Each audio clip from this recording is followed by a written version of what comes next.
The trainers called him broken. The commanders called him useless.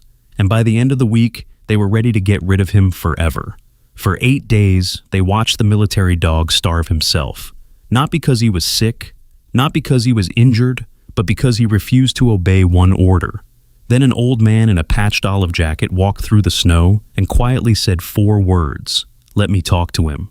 The room erupted in laughter, but 30 seconds later, nobody was laughing. Because the dog that hadn't eaten, obeyed, or trusted anyone in months suddenly stood up. And when the old man whispered a name that wasn't in any official record, the German Shepherd began to cry. What nobody knew was that this dog wasn't refusing orders because he was dangerous. He was refusing because he remembered something everyone else wanted buried, a secret from a battlefield years ago. A secret powerful men had spent years trying to erase. And the only witness still alive was the dog. Before we continue, tell us where you're watching from and what time it is in your corner of the world. And if you believe that loyalty should never be forgotten, please like this video and subscribe to join us for more unforgettable stories. Now, let's meet the old man who was about to change everything. Winter had settled heavily over Redstone Fork, Wyoming.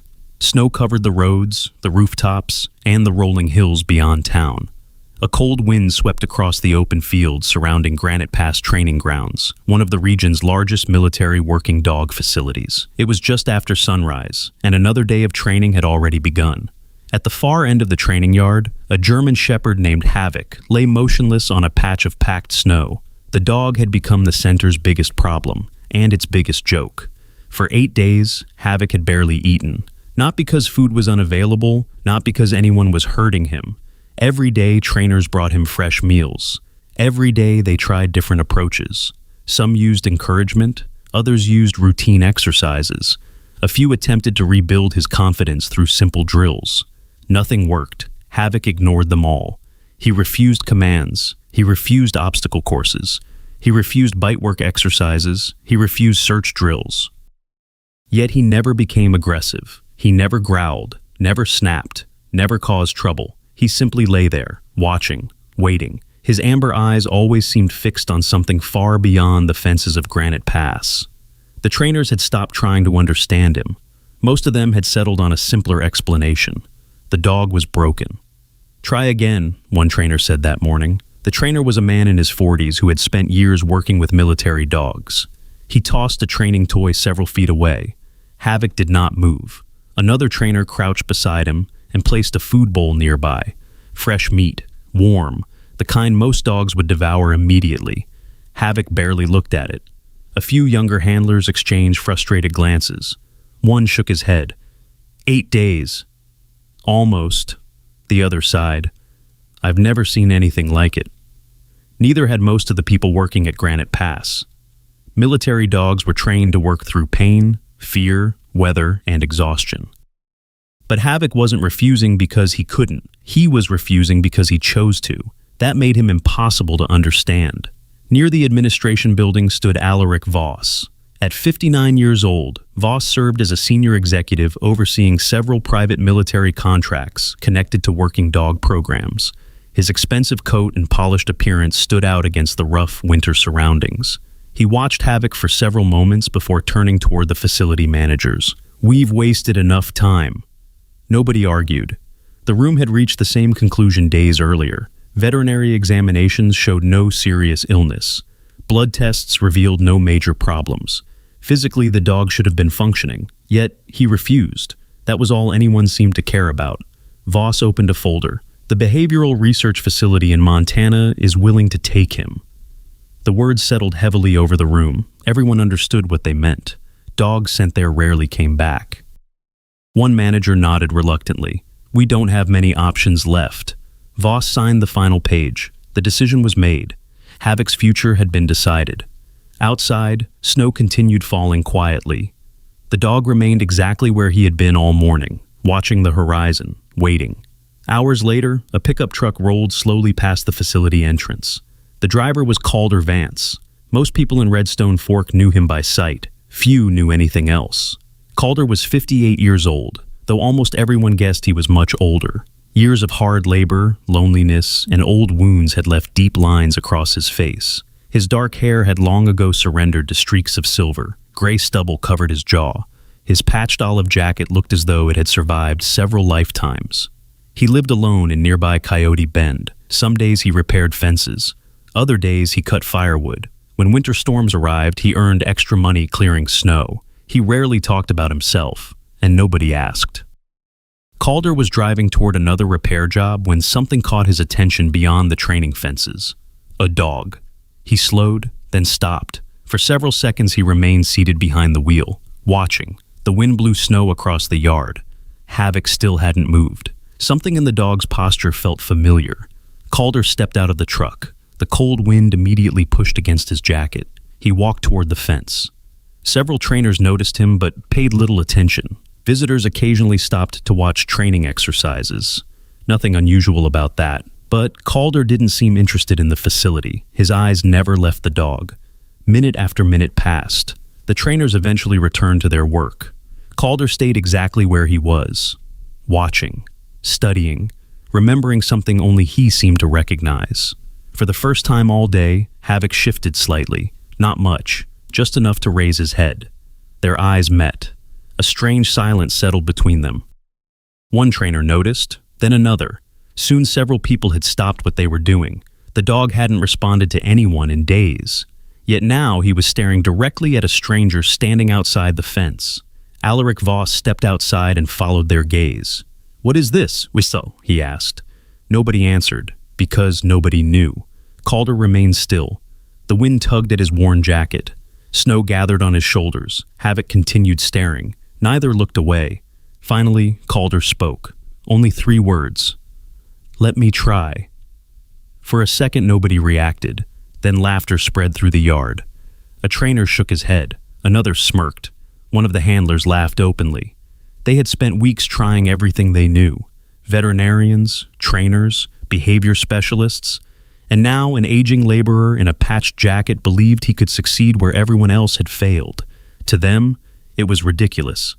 Calder didn't respond to the laughter. He simply kept watching Havoc, and Havoc kept watching him. Neither seemed interested in what anyone else thought. At that exact moment, inside a building on the opposite side of Granite Pass, another story was beginning. Gideon Pike, a 34-year-old military records analyst responsible for maintaining archived personnel and K-9 files, sat alone in front of his computer.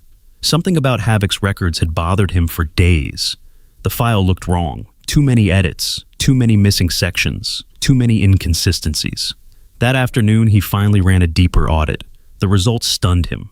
17 separate modifications, all made by high-level access accounts, all connected to the same dog. Gideon frowned. That wasn't normal, not even close. He immediately began preparing a report. Then something even stranger happened. The screen refreshed. The records disappeared. Every edit, every log, every archived reference, gone, as though they had never existed. Gideon stared at the monitor. His pulse quickened. People didn't erase records like that by accident. Someone had seen what he was doing. Someone was still watching. And someone was determined to make sure the past stayed buried. Outside, beyond the snow-covered windows, Havoc continued staring at the weathered stranger standing beyond the fence. For the first time in 8 days, hope seemed to flicker behind the dog's tired eyes. And neither of them knew that everything was about to change. The laughter lingered across the training yard long after Calder Vance spoke those 3 simple words. "Let me try." Some of the trainers exchanged amused looks. Others shook their heads and returned to their work. To them, Calder was just another outsider. A weathered man in a patched olive jacket who happened to wander past the facility at the wrong moment. No one expected anything to happen, least of all Alaric Voss. The 59-year-old executive stood with his hands in his coat pockets, watching from a distance. He had already signed the paperwork. As far as he was concerned, Havoc's future had been decided, but Calder remained where he was, patient, quiet, waiting. After several moments, he stepped through the gate and entered the training yard. No leash, no treats, no equipment, no commands. The trainers noticed immediately. One of them frowned. What exactly is he doing? Nobody had an answer. Calder walked slowly across the snow-covered ground until he was several yards from Havoc. Then he stopped. The old injuries in his body made every movement deliberate. At 58, he was still strong enough to work long days, but years of hard labor and older wounds had left their mark. Without saying a word, he lowered himself onto the snow. He sat facing the dog. Nothing more. The wind swept across the training yard. Snow drifted between them. Havoc watched him. The trainers watched both of them. 1 minute passed, then another. Still, nobody spoke. Calder's expression never changed. His storm-gray eyes remained fixed on the German Shepherd. The dog did the same. 2 minutes became 3. 3 became 5. The entire scene felt strange, almost unreal. People had spent weeks trying to force a response from Havoc. Now an old laborer sat in silence, and somehow the dog seemed more attentive than ever before. Several trainers stopped working completely. Even Voss found himself watching. The dog had not looked at anyone this way in months. Then something changed. Havoc's ears twitched, a small movement, barely noticeable, but Calder saw it. The trainers saw it too. The dog slowly lifted his head. For the first time that day, his eyes seemed fully awake. The training yard grew silent. Then Calder finally spoke. His voice was little more than a whisper. "Easy now, Valor." The reaction was immediate. Havoc froze. Every muscle in his body tightened. The name seemed to strike him like lightning. For a moment, nobody moved. Nobody breathed. Several trainers looked at one another in confusion. Valor? The name meant nothing to them. They had never heard it before. The dog's official record said Havoc. Every report said Havoc. Every training file said Havoc. Yet somehow, this stranger knew a different name, and somehow the dog recognized it. Havoc struggled to his feet. The movement looked painful. His legs trembled beneath him. His ears stood upright. His eyes widened. A sound escaped his throat. Not a growl, not a bark, something softer, something almost broken. The trainers stared in disbelief. The dog had ignored everyone for weeks. Now he was standing, slowly, carefully. He took one step toward Calder, then another, and another. Each movement looked like an effort. Months of emotional withdrawal and days of near starvation had drained his strength. Yet, he kept moving. Calder remained seated, still calm, still waiting. The distance between them slowly disappeared. 5 yards, 4, 3. The closer Havoc came, the more his body shook. Several people felt a chill that had nothing to do with the Wyoming winter. It was as if they were witnessing a reunion they could not understand. When Havoc finally reached Calder, his strength gave out. The German Shepherd collapsed into the snow. A few trainers instinctively stepped forward. Calder raised a hand slightly. They stopped. The old veteran gently rested his hand against the side of the dog's neck. For several seconds, neither moved. Then Havoc pressed his head against Calder's arm. A quiet sound escaped the dog again. This time, nobody laughed. Nobody even spoke. The entire training yard stood frozen. Alaric Voss watched the scene with narrowed eyes. For reasons he could not explain, he suddenly looked uncomfortable. Calder glanced briefly toward him, only for a second. But something passed between the two men, something neither acknowledged. Then Calder returned his attention to the dog. A food bowl sat nearby, the same bowl Havoc had ignored countless times. Calder nudged it gently closer. No commands, no pressure, no tricks, just patience. For a long moment, nothing happened. Then the German Shepherd lowered his head. The trainers held their breath. Havoc took a bite. Silence. Another bite. Then another. One trainer actually laughed in disbelief. Another rubbed his eyes. They were watching the impossible. The dog that had refused food for days was finally eating. Even Calder seemed relieved. Though he showed little emotion, something softened in his expression. Perhaps because he had not expected this moment either. The meal was not large, but it was enough. When Havoc finished, exhaustion returned almost immediately. The effort of standing, walking, and eating had drained what little energy remained. The German Shepherd slowly circled once before lowering himself onto the snow beside Calder. His head settled against the old man's worn boot. Within minutes, he was asleep. The deepest sleep anyone had seen him take in months. No restless pacing, no anxious staring, no tension. Just sleep. Calder remained seated beside him. The snow continued falling. For the first time all day, nobody seemed eager to interrupt the moment. Even Voss eventually walked away. But the questions remained. Who was Valor? How did Calder know that name? And why had the dog responded as though he had heard the voice of someone long lost? Across the facility, another mystery was quietly unfolding. As evening settled over Granite Pass, Gideon Pike remained at his desk. The disappearance of Havoc's records continued to bother him. Someone had erased the digital trail. That much was obvious. But digital records were not the only records. Shortly before midnight, a security camera overlooking one of the storage buildings captured unusual movement. A hooded figure entered the archive room. The individual moved carefully, deliberately, as though they already knew exactly where they were going.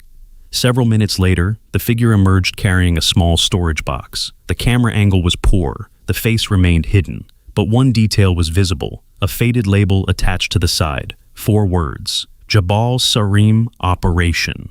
The figure disappeared into the darkness. The box disappeared with them.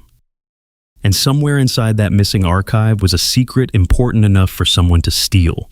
A secret connected to Calder, a secret connected to Havoc, or perhaps a secret connected to Valor. And for the first time in years, the buried past had begun to surface. 2 days after the astonishing scene at Granite Pass training grounds, people were still talking about the dog. Some called it a miracle, others called it luck. A few insisted there had to be another explanation.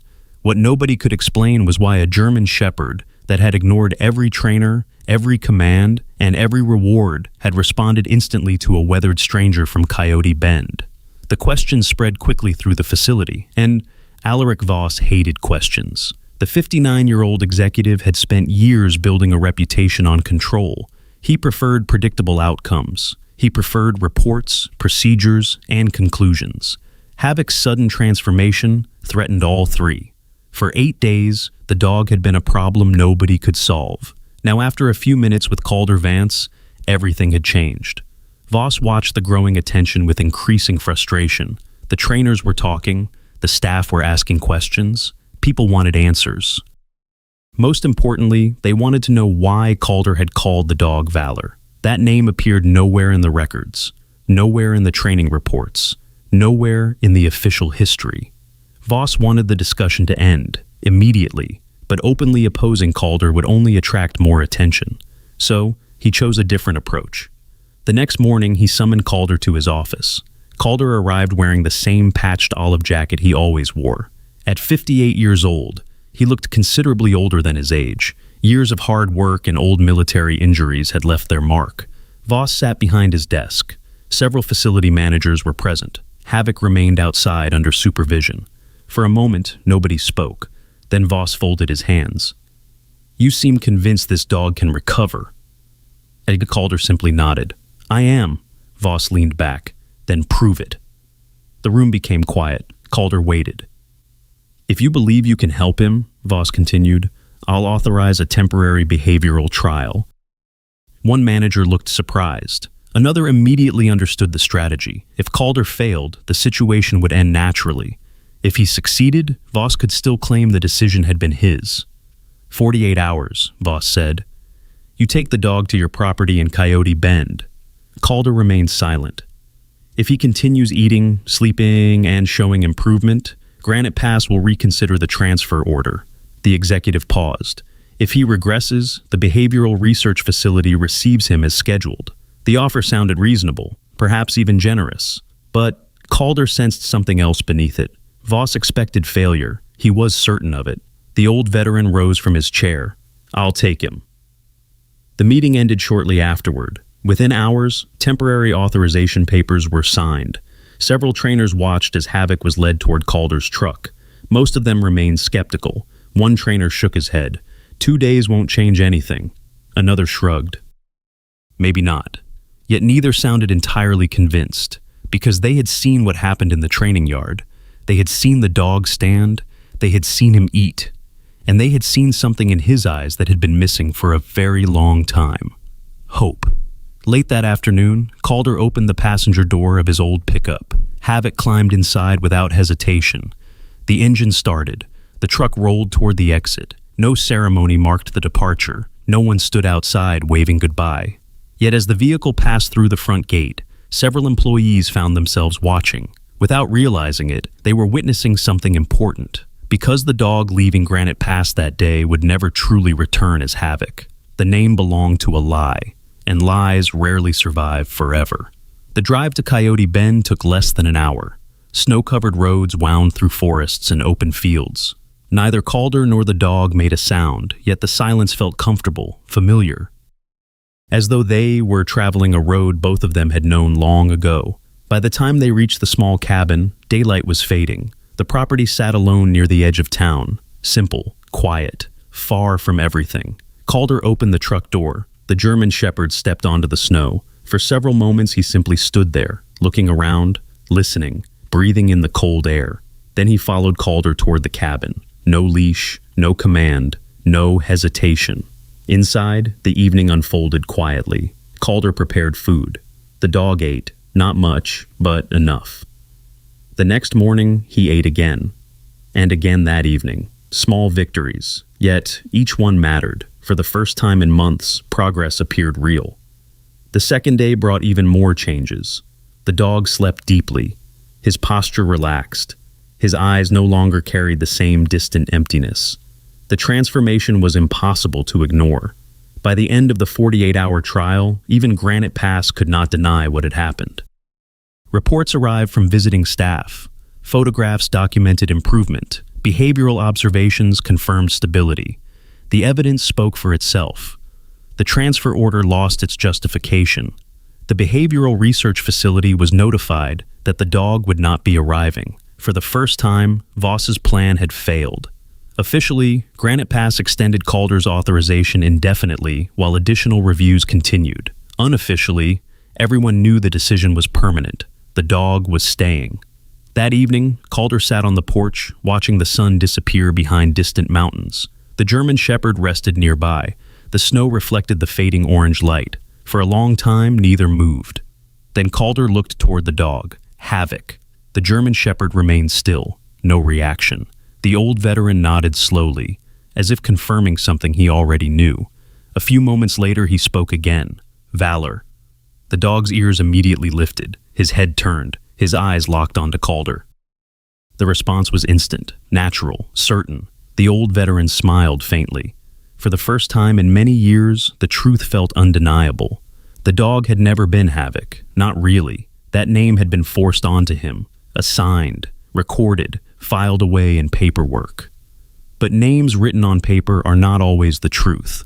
Sometimes the truth survives somewhere deeper, somewhere no document can reach. From that day forward, Calder stopped using the name Havoc. He never spoke it again. Only one name remained, Valor. Meanwhile, hundreds of miles away at Granite Pass, Gideon Pike continued digging through records.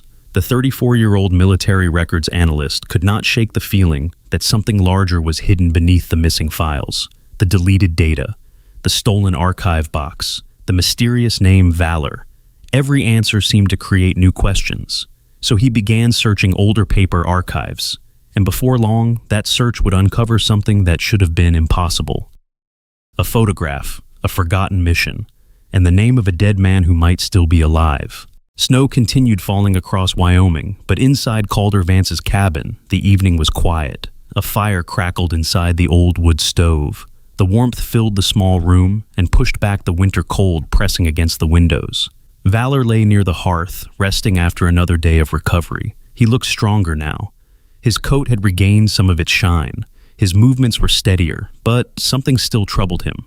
Every night, as darkness approached, he would walk to the western edge of Calder's property and stare toward the distant mountains. Every night, without fail. And every time he did, Calder felt the same uneasy feeling. A memory trying to return. A memory he had spent years avoiding. That evening was no different. Valor stood by the fence, staring west. The wind moved through the pine trees. The mountains sat silent beneath the fading light. Calder stepped beside him.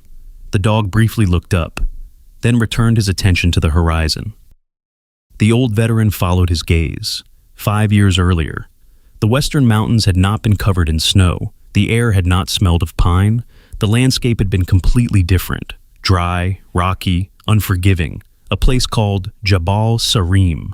The memory returned slowly, at first as fragments, then as something much clearer. 5 years ago, Calder had still been serving in a special operations unit. Valor had been his partner. Together they had completed dozens of dangerous missions. Trust between them had been absolute.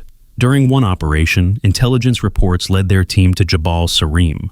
The mission seemed straightforward. A suspected weapons smuggling network was operating through remote desert routes. Military intelligence believed the operation threatened regional security. The team was ordered to investigate. What they discovered was much larger than expected. Weapons, money, corrupt officials, multiple supply routes, and at the center of everything stood Alaric Voss. At the time, Voss presented himself as a respected military contractor. He appeared cooperative, helpful, patriotic. But evidence told a different story. The deeper Calder's team dug, the more suspicious Voss became. Then, everything changed. A civilian witness surfaced. The man possessed documents that could expose the entire operation. Names, transactions, shipping records, enough evidence to destroy powerful careers. The witness understood the danger. He ran. The team received immediate orders to stop him. Among those issuing instructions was Alaric Voss. The command sounded simple. Locate the witness, recover the documents, prevent his escape. Valor was deployed. As always, the German Shepherd followed the scent trail with remarkable precision. The desert night had been cold. The wind carried dust across the rocky terrain. Valor tracked the man for miles. Eventually, he found him. The witness had taken shelter near an abandoned structure at the edge of a canyon. When Valor approached, something unexpected happened. The situation was not what the reports had described.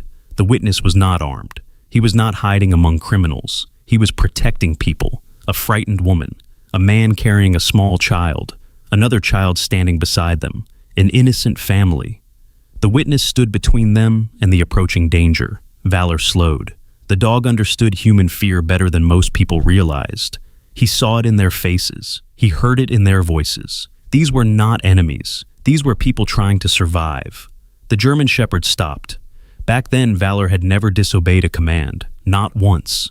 Years of training had built absolute discipline. Yet in that moment, something overruled instinct. He refused to attack, refused to bite, refused to move forward. The radio commands continued, again and again, but Valor stayed where he was.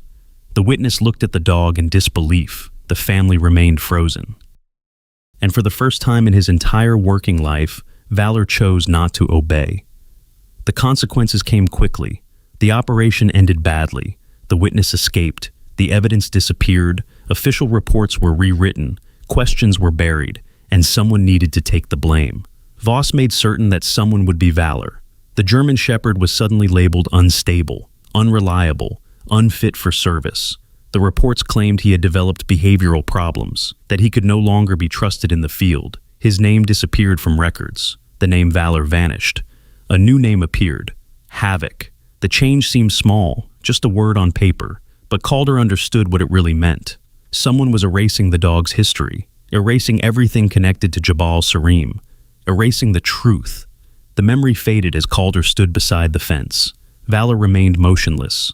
The dog had remembered all along. Perhaps that was why he refused to obey at Granite Pass. Perhaps that was why he stopped eating. Not because he was broken, because he had spent years carrying a burden no one understood. Back inside the cabin, Calder sat quietly at the kitchen table. The fire burned low. The night deepened. Then he heard tires crunching over snow outside. A vehicle, at this hour. He frowned and stood. Moments later, he opened the front door.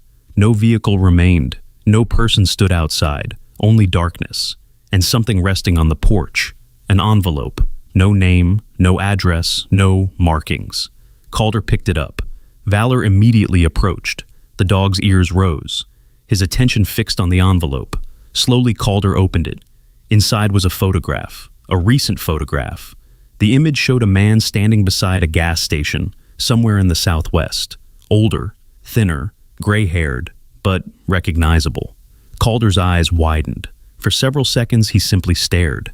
The man in the photograph was Thorne Calloway, one of his former teammates, one of the men listed among the casualties connected to Jabal Sarim.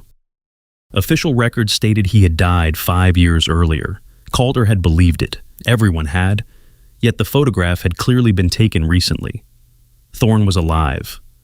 The old veteran lowered the picture. Questions flooded his mind. Who had delivered it? Who knew where he lived? Who wanted him to see it? And perhaps most importantly, why now? Across the room, Valor stared at the photograph. The German Shepherd seemed unusually focused, almost as though he recognized the man as well. Outside, snow continued falling across the Wyoming night. Inside the cabin, the past had just returned.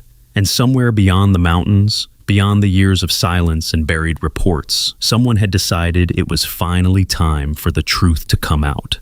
But before Calder could find that truth, he needed to answer one question. Who had sent the photograph of a man who was supposed to be dead?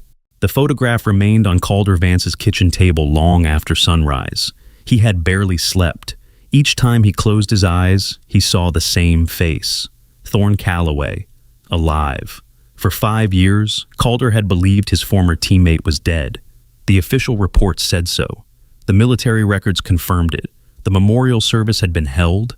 The chapter had been closed. Yet the photograph told a different story. Across the room, Valor lay quietly near the door. The German Shepherd seemed unusually alert. Every time Calder looked at the picture, the dog raised his head, almost as if he understood exactly what it meant. By mid-morning, Calder had made his decision. He was going to find Thorne. The photograph itself offered only a few clues. A faded service station sign appeared in the background. A mountain ridge stood in the distance. There was nothing obvious, but there was enough. After several phone calls and a long afternoon of searching old maps, Calder finally identified the location. Copper Sage, Arizona, a small desert community that most people had never heard of. 2 days later, Calder and Valor were on the road. The journey south carried them through snow-covered mountains, open plains, and eventually into warmer desert country. As Wyoming disappeared behind them, the landscape changed completely. The snow vanished. The air grew dry. The sky seemed endless. Throughout the trip, Valor remained calm. Yet every time the truck stopped, the dog became noticeably attentive, as though he sensed they were getting closer to something important. By late afternoon on the third day, they reached Copper Sage. The town looked forgotten by time. A handful of small businesses lined the main road.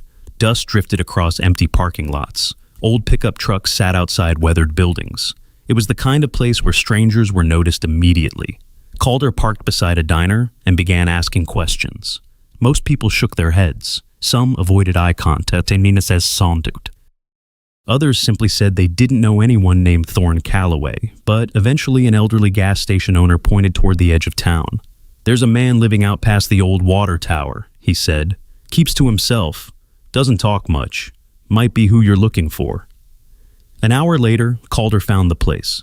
A small trailer sat alone on a stretch of desert land.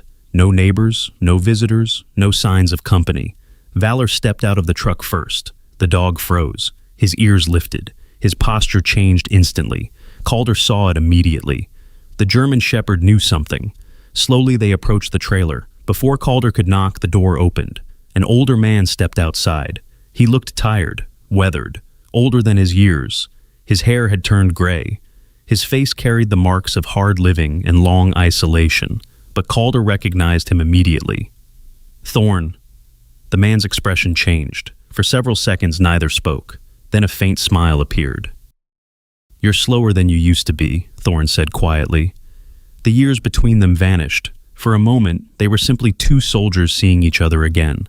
Then Thorne noticed the dog. Everything changed. Valor stepped forward. The 60-year-old former soldier stared at him in disbelief. His eyes widened. "No way."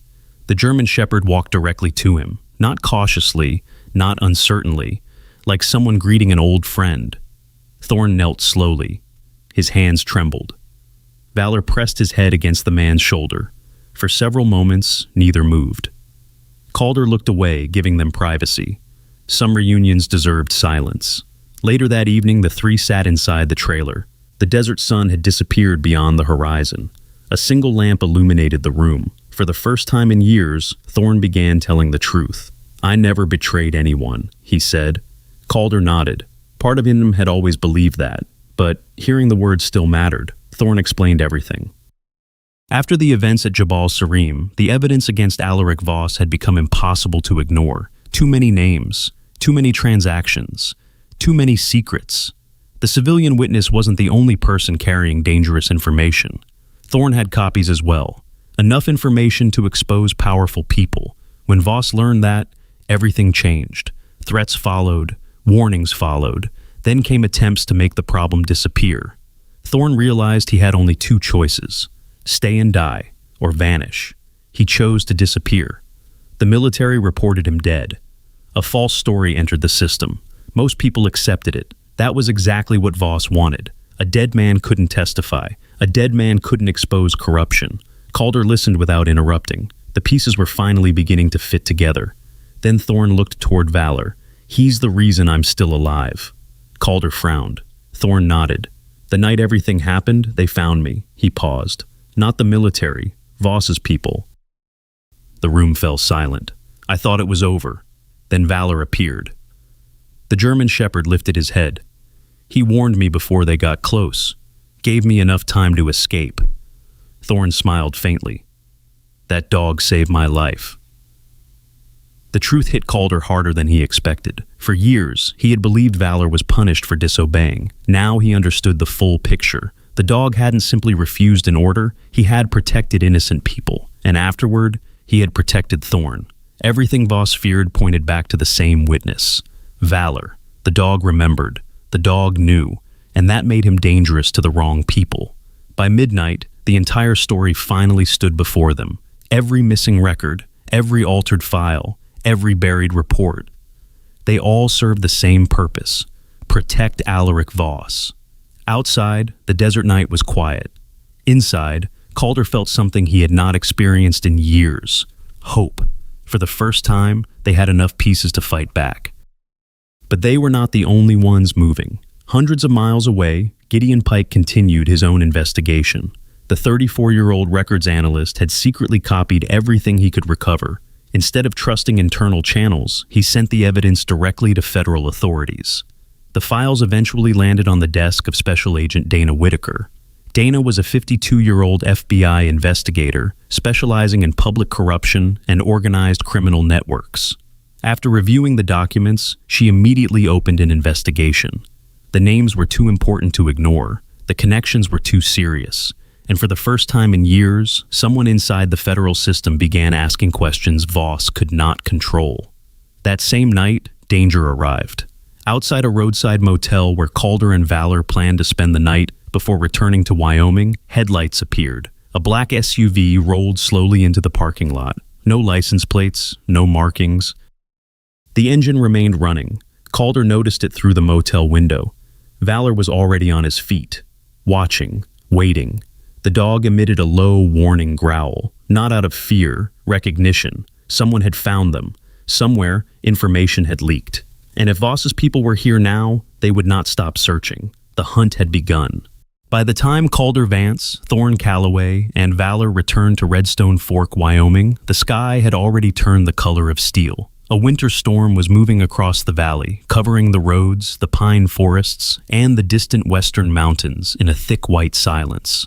Calder did not like the silence. It felt too much like waiting. The black SUV outside the motel in Arizona had confirmed what they already feared. Alaric Voss knew they had found Thorne. He knew the past was no longer buried, and men like Voss did not wait for justice to arrive at their door. They erased what they could. They ran if they had to.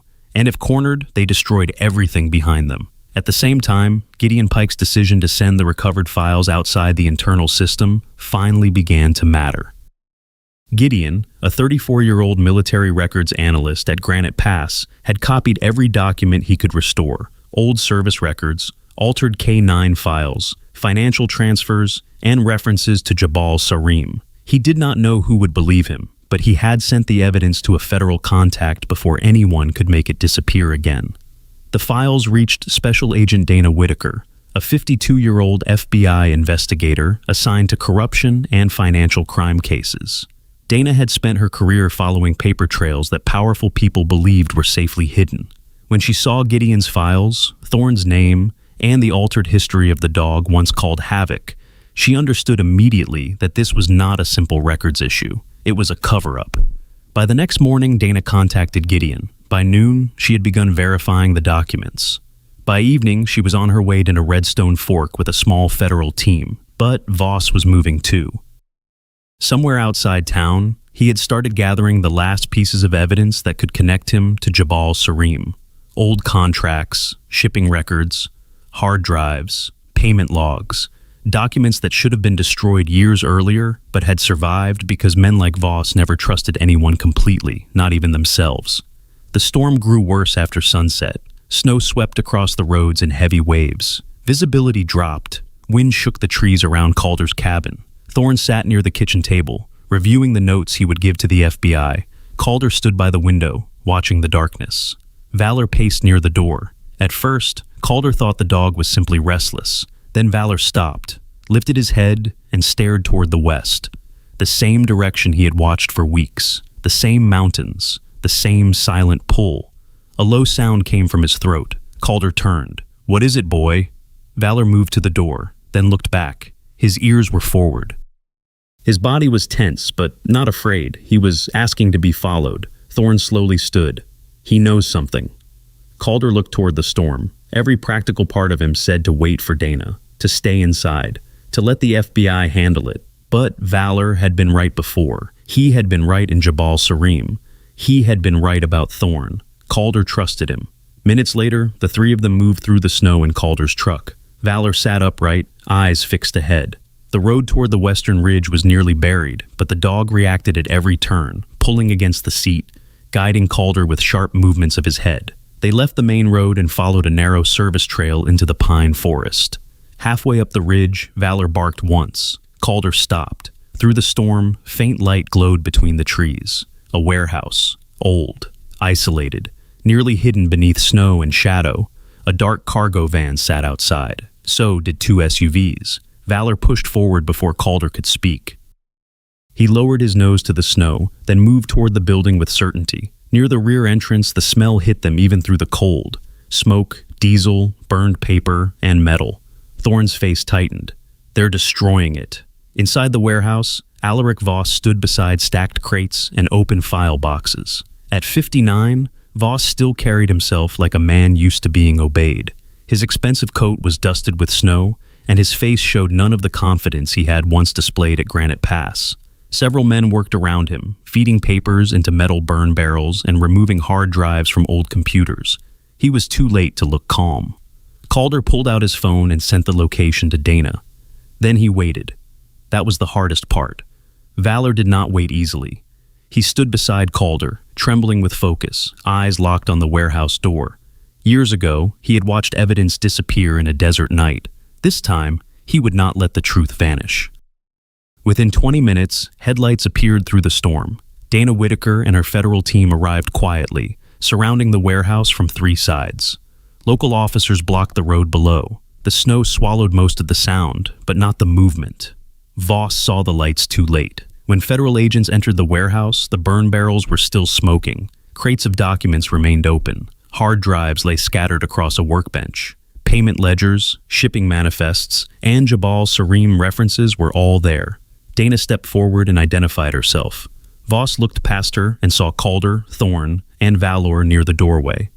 For the first time, his face changed, not with anger, with recognition. He knew exactly what had brought them there, the dog, the witness he could never silence. By midnight, Alaric Voss was in federal custody. The evidence survived. The files Gideon recovered, the testimony Thorne carried for 5 years, and the warehouse Valor found in the storm finally completed the truth. In the weeks that followed, the false records were dismantled piece by piece. Thorne Calloway was cleared. His death status was corrected. His name was restored. Then came Valor. The dog once labeled unstable was formally reviewed. The reports that had called him Havoc were exposed as part of the cover-up. The false name was removed. The true name was returned. Valor. Months later, a small ceremony was held at Granite Pass. No media came. No crowd gathered. Only Calder, Thorne, Gideon, Dana, a few handlers, and the people who understood what loyalty had cost. Valor received a Distinguished Service Medal. He did not understand the words spoken over him, but he understood Calder's hand resting gently on his neck. He understood Thorne standing beside him, alive. He understood peace. 1 year later, a wooden sign stood outside a new center near Redstone Fork, Valor Ridge, a place where forgotten soldiers could come home. Calder and Thorne ran it together. Gideon came often to help maintain the records, making sure no dog's name would ever be erased the way Valor's had been. That afternoon, snow fell softly over the porch. Valor slept at Calder's feet, his head resting against the old brown boots that had once stood beside him in a training yard when everyone else had given up. For the first time in many years, neither of them had to fight anymore. They were home. As Valor's story comes to an end, perhaps the most remarkable thing is not that the truth was finally revealed. It is that a dog never forgot. For years, Valor carried a burden that was never his to bear. His name was taken from him, his service was erased, and the world moved on without ever knowing what really happened. Yet he never stopped protecting the innocent. He never stopped remembering, and he never stopped waiting for the day the truth would return. In the end, it did. Thorne came home. Calder found the friend he thought he had lost forever, and Valor finally received the honor he had earned long ago. But perhaps the happiest ending was much simpler than any medal. A warm porch, a quiet afternoon, and a loyal dog sleeping peacefully beside the man who never gave up on him. Thank you for spending your time with us and following this journey from beginning to end. We truly appreciate every one of you who joined us for this story. If Valor's journey touched your heart, please like this video, share it with someone who loves inspiring stories, and subscribe to the channel for more unforgettable stories of loyalty, courage, hope, and second chances. Until next time, take care of yourselves. And remember, sometimes the last witness is not a person. Sometimes it is a loyal heart that never forgets.